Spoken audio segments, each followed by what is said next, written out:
All right, welcome back to The Lead Word. This is your host, Trey Daubert. Along with me, as always, Chad Bauman. Today is Thursday, September 24th. Currently with the site, we are completing a migration to a new private server, so things will be working much, much faster. I am currently in D.C., and Chad will be joining me this weekend to have some fun. Word. I also noticed right off the bat that despite the 0-2 start, Chad is still rocking his hat. It is an abusive relationship, but Chad will not leave the relationship. No, I'm done. Fuck him. I just bought the hat.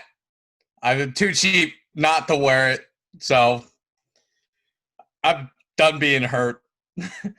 That's why I don't have the jersey on, which I found. I was doing a whole bunch of laundry. I cried last night. I was emptying my laundry basket, putting stuff in the washer, pulled out the Wentz jersey, and it's just tears. Make sure to follow Chad on Twitter. He is at Lowfooted. Follow myself, Trey Daubert. Hit the subscribe button on YouTube. It would help us out tremendously, as Jackson likes to say in his backyard football series, who replaced me last episode. Did a pretty good job. Chad says he pretty much wants to cut me out and make Jackson a permanent host too. I mean, you could stay. With Jackson in the picture, I don't know what you'll bring to the table, but we can find something for you to do. I guess we'll find out today. As always, we'll do our 3 takeaways or whatever. I'm going to get started here, and this is something that it just bothers me every single year that the team loses, it's the quarterback's fault. The team wins, the quarterback's the best thing ever. I'm just so sick and tired of it. We entered this season with certain narratives, Chad, right? We entered this season, and I would say a good 70% of the NFL fans said, Josh Allen, he's not a good enough thrower of the football. He's not accurate enough. He's never going to make it. 2 weeks into the year, Chad, how does Josh Allen look? Oh, Josh Allen, I don't know his exact stats, but I'm pretty sure he's top 5 in passing yards this season. And then coming off a game, he just had 4 touchdowns. Coming off a game, 4 touchdowns. He's completing 78% of his throws so far this year. He's the number 2 scoring fantasy quarterback right now. But really, what's changed with Josh Allen? Because it's not like he got overly accurate overnight. He still misses on some throws. He's not perfect. The point here is the Bills gave him support, Chad. The Bills gave him Stephon Diggs. And back-to-back games, Stephon Diggs has over 100 yards. And all of a sudden, Josh Allen looks like a totally different guy. But that can't be right, Chad. Because, the support system couldn't mean anything, though, right? The support system can't help at all. Because that's what we've been told. That if the quarterback wins, he gets all the credit. And if the quarterback loses, he gets all the blame. I'm just I'm done with it, Chad. I can't do it anymore. When are people going to learn their lessons about this? There's 5 or 6 quarterbacks we can go over. One I'll go over a little bit later, Kyler Murray. Talk about taking the leap. I don't know. Maybe DeAndre Hopkins helps. My point is, Chad, nobody fails or succeeds by themselves. This website would be shit if I was the only person doing something. Maybe it'd be pretty good because I do most of it, but that's not the point. If I had a bad teacher in the class, I always did bad in the class. If I had a good teacher, I felt like I did better. I think your support system matters, Chad. Why can't just somebody acknowledge that? If you want to know whether or not the support system matters, go ask Carson Wentz how supported he feels. I guarantee you it's not very supported. Which is my whole point with this first takeaway. People want to point the finger at Carson Wentz. He's the exact same guy as he was 2 years ago when he was an MVP candidate and probably should have won the MVP if he didn't get hurt. But this idea that this is all on Carson Wentz is silly to me. I mean, it's completely silly to me. We're not going to say that Howie Roseman did a bad job. There's not going to be one person out there that said Howie Roseman didn't do enough. There's not one person out there saying that. That doesn't make any sense to me. So we're going to go back to 2019 NFL draft. In a draft where Deebo Samuel He's hurt right now, but it was awesome last year. A.J. Brown's a freak. DK Metcalf's a freak. Terry McLaurin's awesome. Deontay Johnson's good. Hunter Renfro's good. If you picked the receiver last year, you basically didn't miss. Unless your name's Howie Roseman. He found the one guy that just couldn't actually play. Like, J.J. Arcega-Whiteside can't play.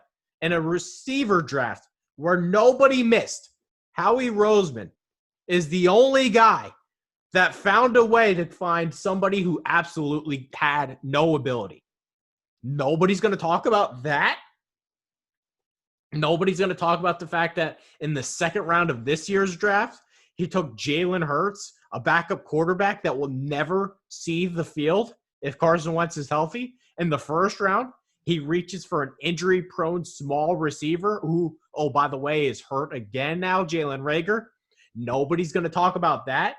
Like, this idea that Carson Wentz is failing because Carson Wentz stinks is idiotic. It's insane to me. I wish I had saved it.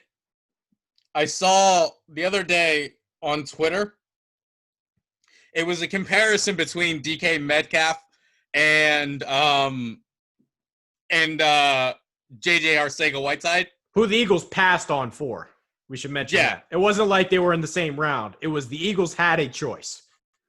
Right. I think they took, if I remember correctly, they took Arcega-Whiteside a couple picks before Metcalf got taken. Correct. Anyway, so there was a comparison. DK Metcalf's stats through 2 weeks, he has like 19 catches for 250 yards and 2 touchdowns through 2 weeks of 2020. And JJ Arcega-Whiteside in his career has like the exact same stats. I think it's less than that, actually. Might be a little bit less, but they're pretty much the same. And I'm just like, you're like, what are you fucking doing? And I talked about this last week with Jackson. So, I mean, I'm not going to, like, continue to beat the dead horse here. But, like, this front office, this coaching staff, they do Carson Wentz no favors. And I'm not saying Carson Wentz is blameless here because obviously, like, he hasn't played great.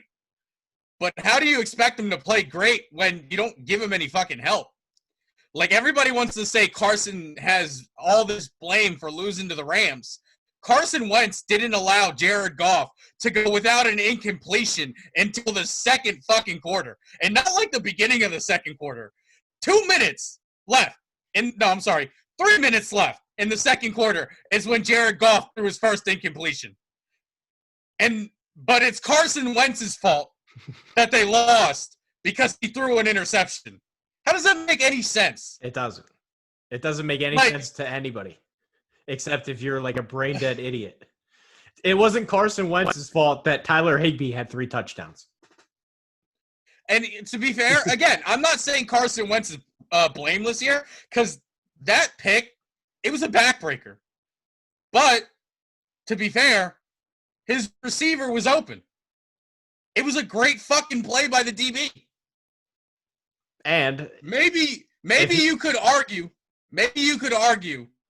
that if he puts more air under it or he throws it a bit sooner, that play is not made. But that doesn't erase the fact that it's still a great fucking play by the DB. He had to dive to pick it off. It's not like Carson threw it right to him. I mean, you know who the DB doesn't go through is DK Metcalf.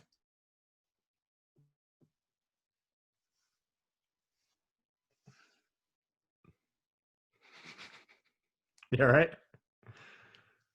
Yeah, I took a sip of water and I got a whole bunch of it on my face. So I had to wipe it off. I guess my whole point is, at some point, can the media just figure this one out? Cam Newton's the same guy. Cam Newton's the same guy. He's just in New England now. Holy shit, he knows how to play again. I mean, this isn't hard. Like, we just need to start evaluating these quarterbacks that, please evaluate the quarterback and not realize why he's failing or succeeding. That's all I want. Yeah, like that baseball guy that's apparently in our Slack, the NFL Slack, who didn't even watch the game. I got into an argument with. What baseball guy? I don't know. Whoever I got into an argument with on Sunday. Well, he's also the guy I made a bet with that Tom Brady won't be a top 5 fantasy quarterback. So, and it's funny because I even called him out. I said, "You're not watching the games if that's what you think," and he didn't even say, "No, I am." Like, you're not watching the games. If you're honestly blaming all of the Eagles' struggles on Carson Wentz, if you think the Eagles would be 2-0 right now if Carson Wentz played better, you're either not watching the games or you don't know how to play football. One last point on this, because I want to talk about Cam Newton. This is a guy that is we have to understand this. It's not like Cam Newton remembered how to play now, or Cam Newton got better overnight at the age of 31. This is always who he's been. The only difference is New England isn't dumb. They said, "Oh, okay, what does Cam Newton do well?" Well, in Carolina, they said, fuck it. Let's throw it up to Kelvin Benjamin, who's 300 pounds, and let's just throw these jump balls for absolutely no reason. That will never work. We'll do the exact same thing with Devin Funches. And then because those don't work, we'll ask Cam to bail us out on 3rd and 10 and just have him do something. That was Carolina's plan. In New England, it's, okay, what does Cam do well? Well, he throws a pretty good ball within like 15 to 20 yards. We're going to have Julian Edelman run these in routes and these out routes. And on the goal lines, we're going to use him as a runner. We're going to get some designed runs going. It's a little bit like the Tebow stuff too, but it's not supposed to be a shot at Cam. It's just that's how they're kind of running the offense, and it's working. It doesn't look like the Carolina offense. I know that. Cam's been the same guy the whole time. It's just he's in New England now. Also, too, I think the only other exception is that this is probably the first time he's been fully healthy his entire career. I think he was healthy in 2017. Probably the last time. I mean, he didn't look terrible in 2017 either. No, but he looks a hell of a lot better than he does.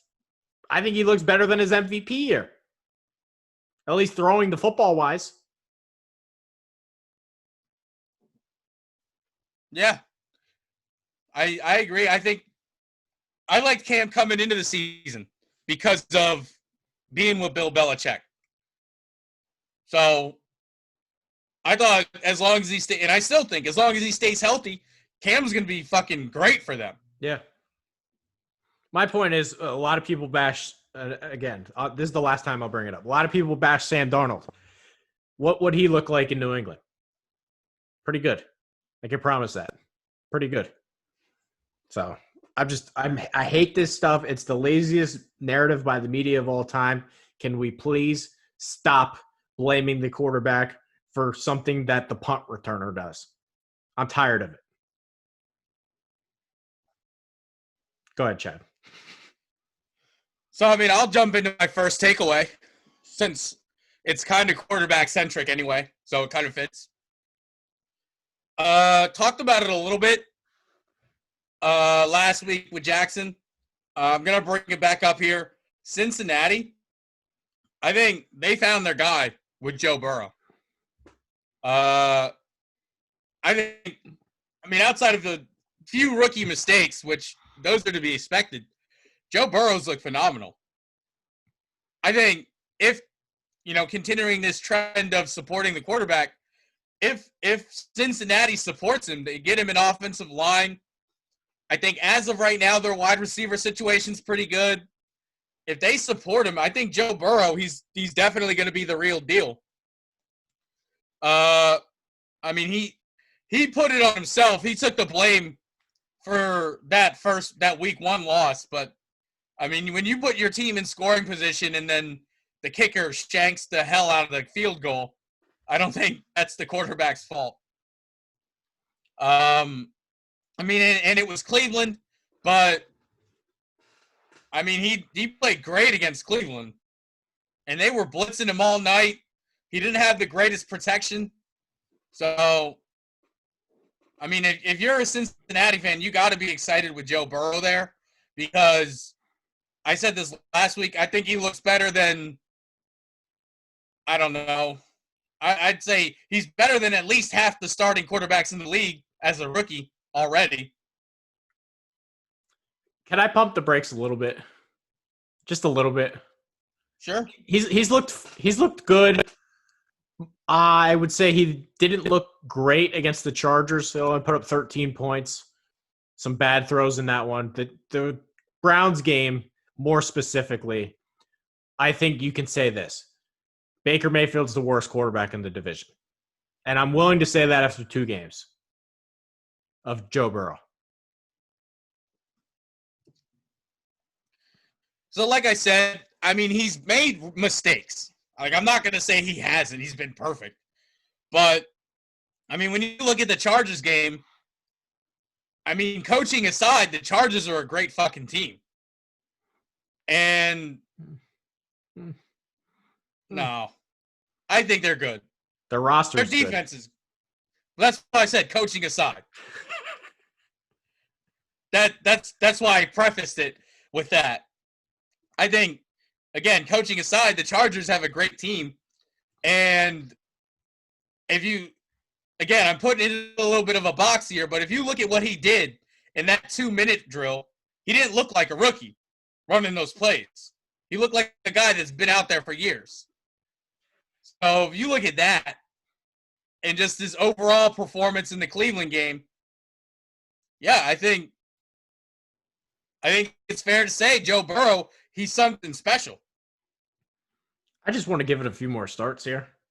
Remember, this is the same Baker Mayfield that broke the rookie touchdown record and everyone thought he was God. Let's just give it like 10 games here. Let's see what happens. I think he's looked okay. I think he's shown some flashes. I think he's done some dumb stuff at the same time. I also know that he's older than Lamar Jackson, so I don't know how high his ceiling is or how much better he will get. So let's just give it some time here because I don't think his weapons are bad. His offensive line's bad, but I don't think his weapons are bad. I don't think it's like he has nothing.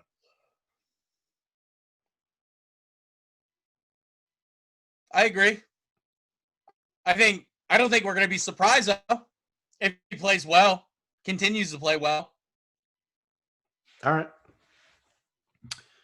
I'm going to change my takeaway here actually because I should have brought this one up after week 1, but I didn't want to because I'm way down on the Bucs and that is what it is. I didn't even want to touch that game last week.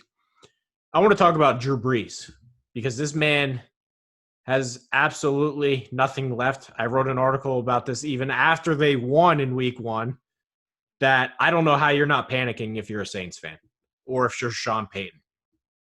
Drew Brees right now has the lowest air yards per attempt in the league, the lowest completed air yards per attempt in the league, and he has the lowest air yards per attempt since Brett Favre's last year with the Vikings. This man cannot throw the ball more than 5 yards down the field. I don't understand, if you're a Saints fan, how you're not clamoring for either Taysom Hill or Jameis Winston because you are not winning a Super Bowl if your starting quarterback can't throw the ball more than 5 yards down the field. This is a Saints team that's really well run. Sean Payton's awesome. They got good weapons. But this is if Kamara doesn't make a play, we're screwed team. That's all they are. So I don't see how Brees finishes the year.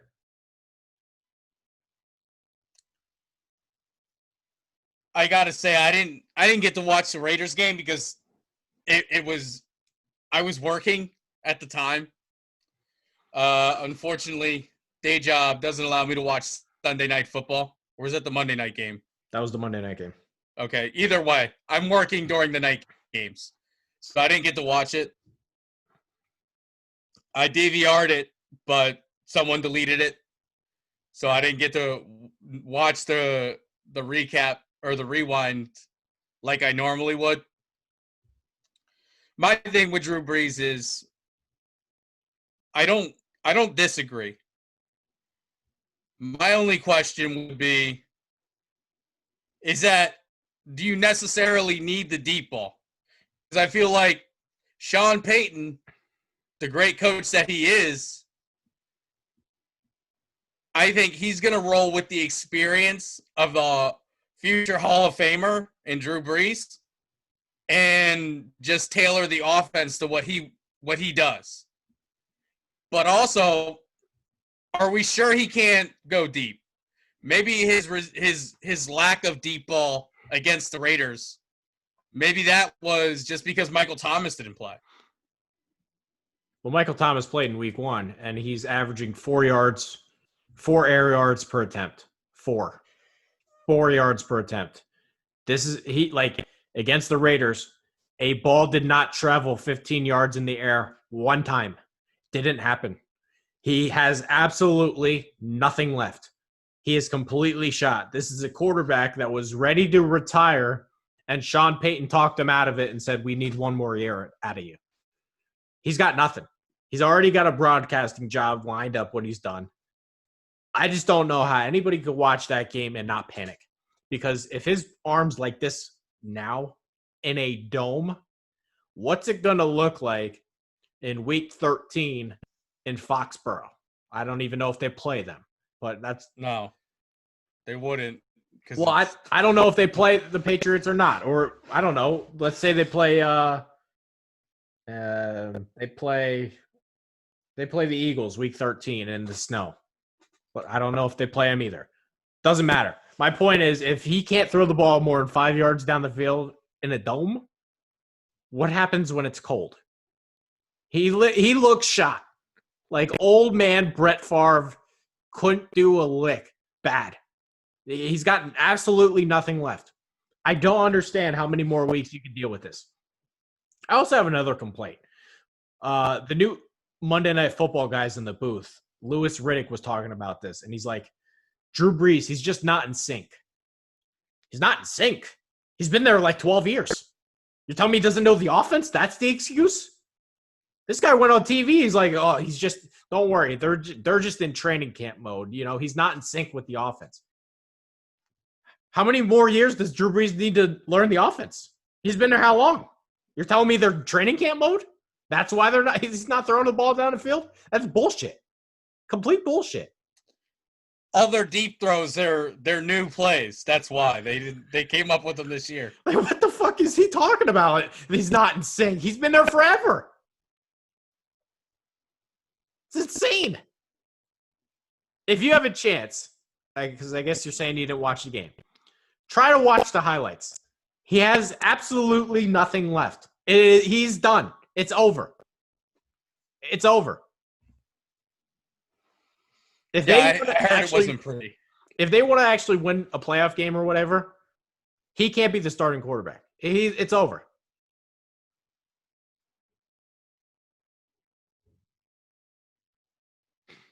Like I said, I mean, it's hard for me to agree or disagree because I haven't watched the game. Okay. Like I said, it got deleted from my DVR. So, what are you gonna do? Well, I will not be bringing up the Monday night game anymore for my takeaways here, Chad. Well, you can when I get to watch them. Okay. I just didn't get to watch this one. Like last week, well, you weren't here last week, but if you were and you wanted to talk about the Monday night game, we could have because I got to watch that one because it did not get deleted by some asshole in my house off the DVR. I just can't believe Louis Riddick went on national TV and he's like, oh, Drew Brees is just not in sync. Don't worry, they're in training camp mode. The fuck are you talking about? Well, maybe he meant not in sync with his receivers. They're all there. They're the same guys. They brought it's the whole team. Minus what? Emmanuel Sanders, and he didn't throw the ball to him anyway. That's because he's not in sync. That's your deep ball guy. You're not in sync with him yet. Emmanuel Sanders is the deep ball guy. Uh-huh. What a joke. I mean, he's old, but he's still the fastest receiver they got. Well, maybe Ted Ginn's faster. I don't know. Traquan Smith's pretty fast. I don't know. All right, well, Trey, anything else? No, go ahead. On the Saints and Drew Brees? Nope. Okay, so I guess my next takeaway here is that the Vikings are done. They're cooked. Yep. We were talking about, we did our NFC division preview, and we talked about, so we were doing our NFC division preview, and we were talking about, you and I, we talked about, we couldn't make up our minds on that division. And I'm the idiot that picked the Vikings. True. Yeah. And for me, I kept saying it comes back to the quarterback. Because, I mean, I looked at Aaron Rodgers and I looked at Kirk Cousins and I looked at the rest of the teams and I said, you know what, these teams, they're pretty similar. The only difference is the quarterback. And, I mean, to start out the show, you talked about supporting the quarterback. I don't think there's a team, well, maybe there is a team out there, but Kirk Cousins has been pretty well supported with his time in Minnesota. Very, very well supported. I mean, you could make the argument that, yeah, they traded Stephon Diggs away, but they attempted to replace him. Justin Jefferson in the draft. Kirk Cousins looks, through 2 weeks, looks terrible. Understatement. They're done. There's no way they make the playoffs. Their defense has also been surprisingly bad.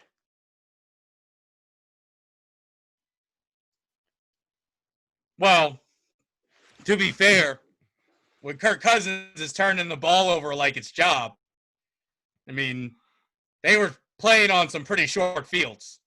Against the Colts, anyway. They look absolutely horrendous.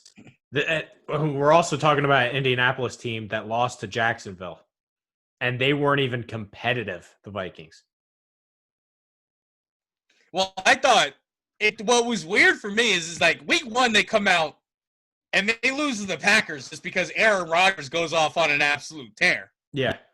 And you're looking at that game and you're like, well, they scored 30 points. They play somebody else, they probably win that game. A lot of garbage time numbers in that one, too. Well, whatever. And then they just come out against the Colts and they get fucking curb stomped. They're done to me. I don't got much on it. I mean, the other thing is there's so many good young quarterbacks entering the league where it's very, very rare that the Vikings go out there on Sunday and have a better quarterback. And they somehow didn't against the washed up Phillip Rivers Colts. Oh, by the way, can I just say this real quick? Kirk Cousins is playing the way people are saying Carson Wentz is playing. No, he's playing worse. No. I'm saying when you listen to how people talk about Carson Wentz, that's how Kirk Cousins is playing. He's still playing worse than that. Like, I swear to God, you would Kirk Cousins' stats from against the Colts, 11 of 26, 113 yards, 3 interceptions, excuse me. You would think the way some people talk about Carson Wentz, that's what his stat line was from Sunday. Yeah, the worst part is they just gave him an extension too, Kirk Cousins. Screwed. Yeah, even if you draft a new quarterback, you're still what are they paying? He's like a $100 million backup. Yikes. All right. Last takeaway I got here. And I think that I have been the highest on this team coming into the year out of anybody. Now that I think about it, I should have just picked them to win the division. I should have went all the way in, but the Arizona Cardinals look very, very, very good. And before the season ever started, I wanted to hammer this point home. because it just felt like nobody was talking about the Cardinals. They trade for DeAndre Hopkins and it somehow had been forgotten about. But the connection with him and Kyler Murray has clicked like that. Murray is just, God, he's unbelievable. Like, I know, like, people want to make Lamar Jackson out to be this god or whatever. Kyler Murray's 1,000 steps ahead of him. 1,000.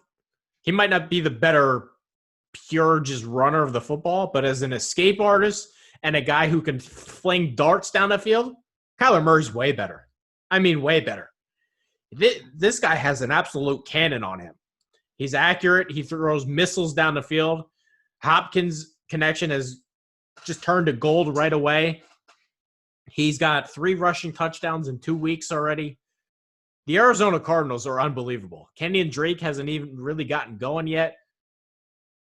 It's going to give me like 3-4 weeks here. I am ready to put Kyler Murray into the elite level blank check quarterback category. And quietly, the Cardinals defense is starting to get better here. Patrick Peterson, Chandler Jones, they've had some talent in the past, but I think Isaiah Simmons gets going a little bit here.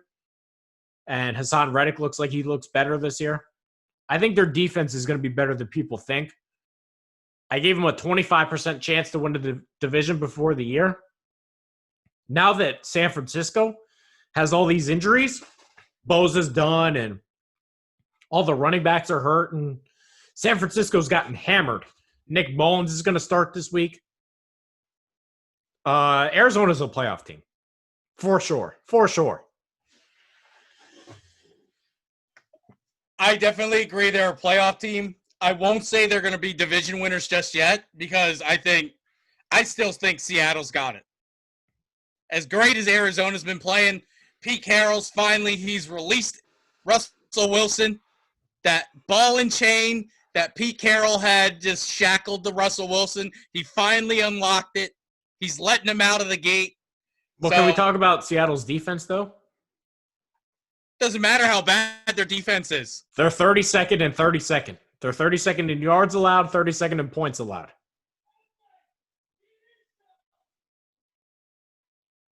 It doesn't matter. Doesn't matter. They could be 32nd. They could be 46. Doesn't matter. Russell Wilson's just too good. And you could be right.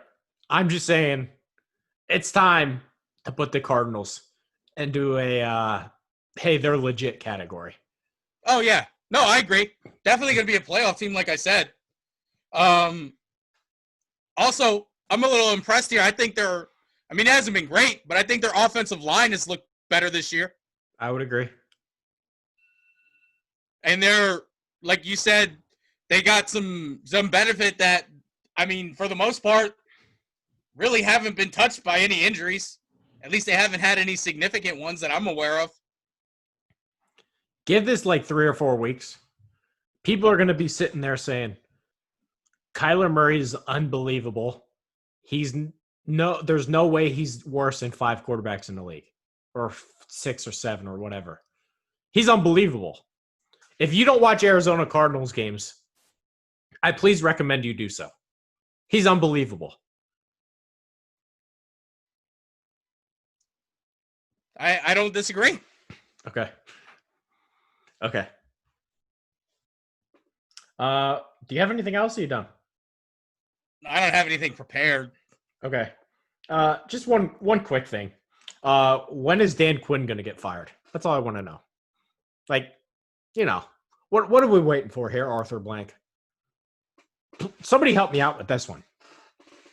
When exactly is Dan Quinn getting fired? What does he do well? That completely ruined my fucking week, by the way. It was one thing, the Eagles lost, and I was feeling really bad about it. Especially, again, the way the Eagles lose is what's the most frustrating thing.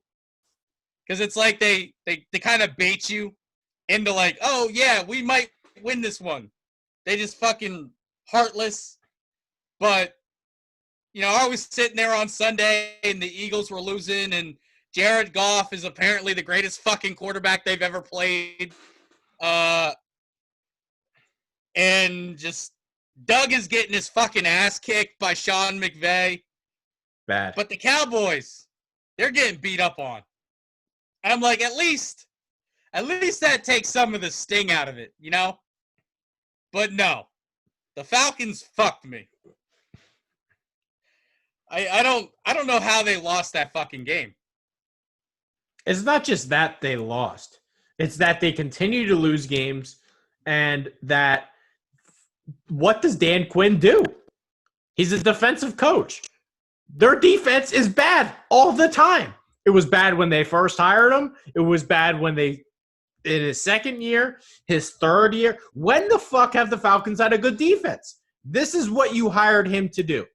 Every single week, it seems like they give up 35 minimum and 400 yards. Their defense is atrocious. Alex and I talked about this on the fantasy show, but it's like, should I start this guy? I don't really know if I should or not. Who does he play? Atlanta. Automatic start.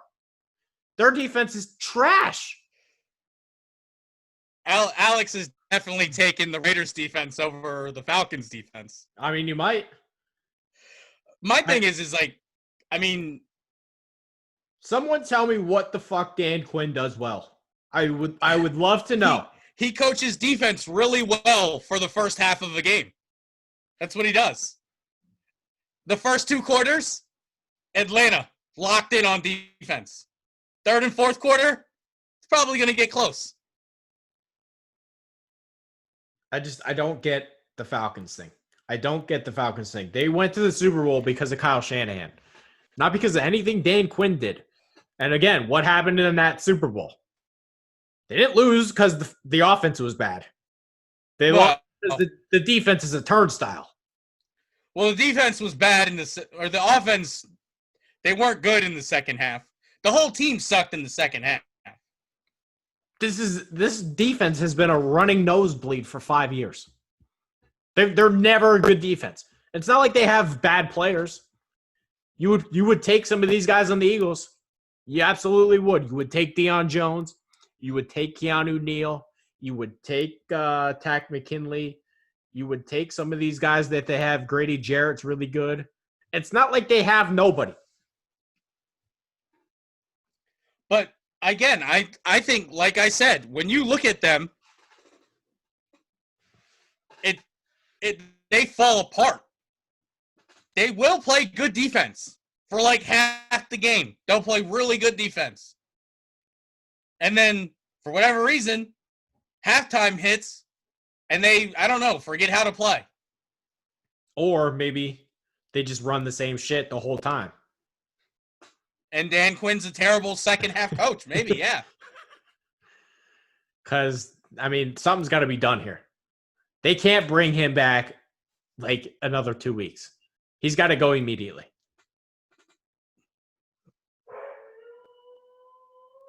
All right, Chad. You got anything else?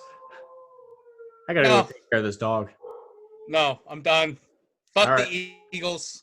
That's all I got to say. All right, that's going to do it. Make sure to hit the subscribe button on YouTube. Follow me, Trey Daubert, the site, media_vendetta, and a little footage for Chad. That's going to do it. Thank you guys for watching, and we will see you next time.